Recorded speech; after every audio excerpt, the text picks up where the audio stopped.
ebigambo nibikira obulogo. Words are greater or even better than witchcraft. This is another very important proverb that is challenging you, that is cautioning you and me about the importance of words. Words, the words that we use. We must pay attention to the words that we use. We don't just speak anyhow. You know, words are better than, or even greater or superior than witchcraft. Some of you who know witchcraft. And we came to, talking about this proverb. I was having a chat with, with my mom, and she was telling me a story about someone, and this is a real life story, someone who had a disagreement with another person that they are related to. And, this was someone who said, oh, I want to go and pursue further studies. And she was, this was a woman. And, their in-law said, I don't want you to go and pursue your further studies. Where are you going to leave my son? Where are you going to leave the children as well? Because this lady had two children. And, but she wanted to go and do a master's and in a different country, in a different city. So this in-law was not really happy with that decision. So this in-law told the lady that I don't support you going to do your final studies. And this one insisted and said, I'm going because that's really what I want to do. So this other in-law went ahead and said something very nasty, said, you have insisted and you have not respected what I've told you. I wish you get knocked by a car on your way to that university that you're going to, for you putting first your career, your education, and leaving alone my son and my grandchildren without care. So she said, I wish you get an accident. I wish you get knocked down by a car, telling openly this lady. So, the lady decided, I want to go to school. I want to pursue further studies and to do my career. So she decided to go. Even after listening to those words, they were not really helpful at all. Do you know what happened? Do you know what happened? When this lady was at university and she was coming from uni going back home, the lady was knocked down by a car and she died on the spot. She died on the spot. So the words that the other person spoke actually created, or it became true. And I tell you, this lady did not mean anything like that. She didn't want to have an accident. She didn't want the daughter to have an accident. She was just saying it because she was so angry with her. She was so, so frustrated that this one didn't listen to her. And she just said it out of anger. I wish you get knocked by a car. And boom, this happened. So this lady started crying, couldn't believe that what she had said actually came true. So don't just say things because you're angry, because you're emotionally charged, because you're out of control. Don't just say words, don't just say things, because it can happen. What you're saying can happen, especially when it's very bad. It can happen and and you won't really like it. So What are we saying? Why should we be cautious about our words? Since we now know that words are bitter, words are stronger than even witchcraft.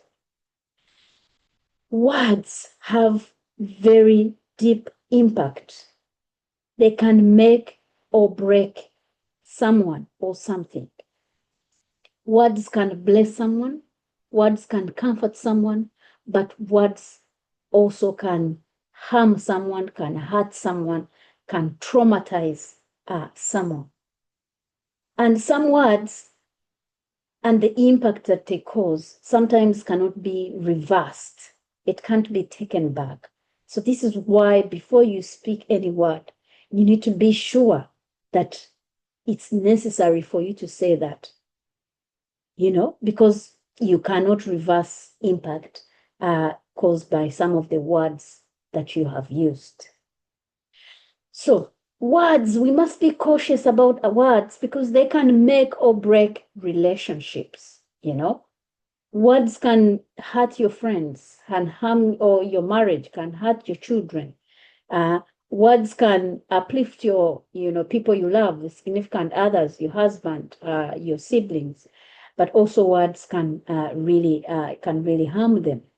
So words make relationships and words also break relationships. So very important that you think about those, those words.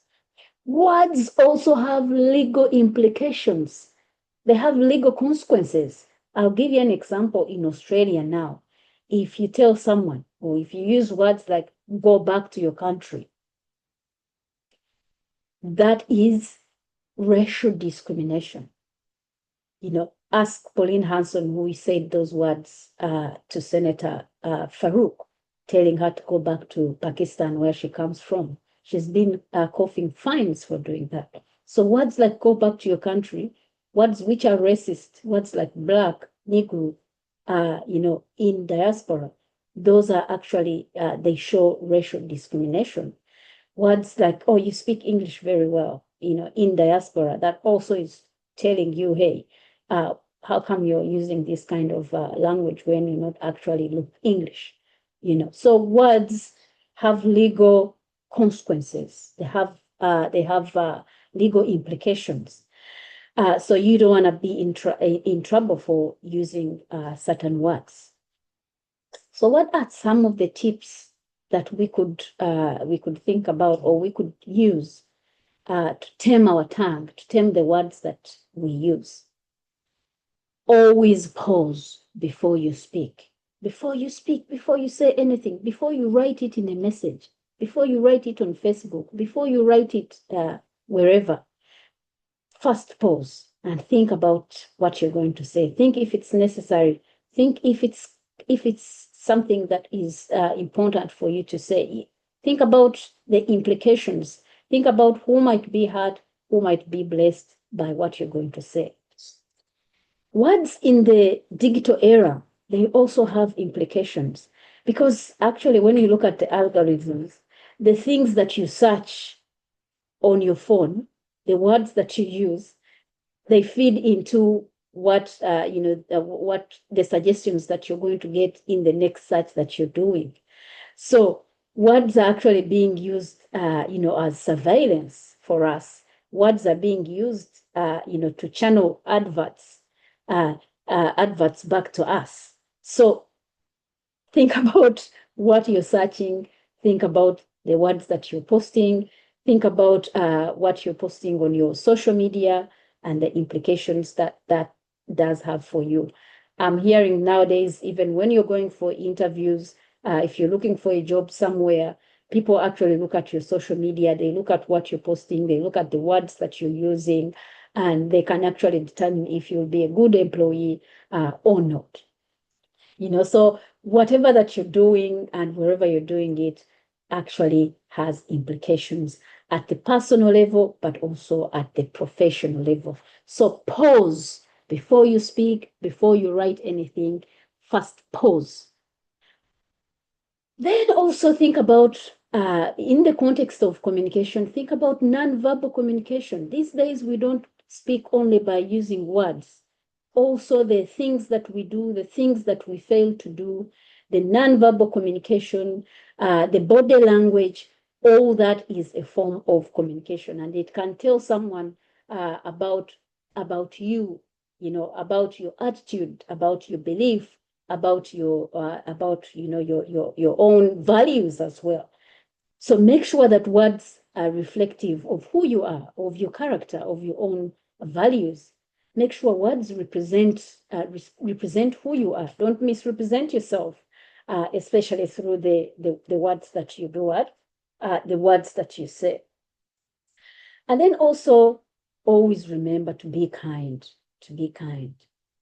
you know. Think about ways that you can build, ways that you can support others, ways that you can be there for people, using the words, using the actions, and also the inactions that you take. The silences also these days speak, they speak so much. So always remember to be kind. Always remember to be empathetic. Empathy. Put yourself in someone else's shoes and think about what you're going to say and how it might be interpreted, how it might be felt by the other person that is going to listen to what you have said. So, people, ebigambo nibikira obulogo. Akanwa nikakira obulogo.